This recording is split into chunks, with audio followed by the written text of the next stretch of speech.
background. Why shouldn't he have to undergo a background check to buy those weapons?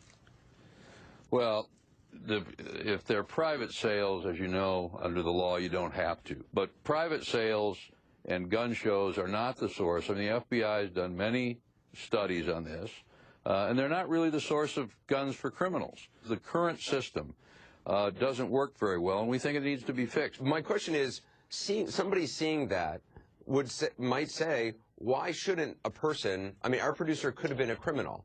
It could have been anybody. Nobody even asked for an ID. Depending on whether he was buying it.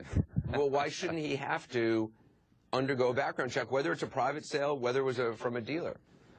Well, I think the question is, when you're dealing with fundamental rights, the question is, first of all, if you're going to put a burden and a restriction on those rights, what do you get from it? Is there empirical evidence that while you say he might have been a criminal, is there empirical evidence that a lot of criminals get firearms at gun shows? The answer to that question is there is not. But by your own admission, that is not a source. Right, I understand. That is not a source of many firearms that are used in crimes. But by your own admission, the current background checks that exist have caught thousands of people, more than 10,000 people who have lied on their background checks. And part of the point that the NRA has made, and I think it's an effective point, is those people should be prosecuted for lying on the background checks. They're able to walk out the door. They're not being prosecuted.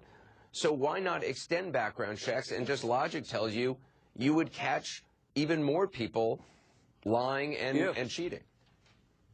That would be true if, in fact, all of these people caught were lying and were criminals. Many of those people were not prohibited. There were false positives, as they call them. There were people that had their names were confused with somebody else's.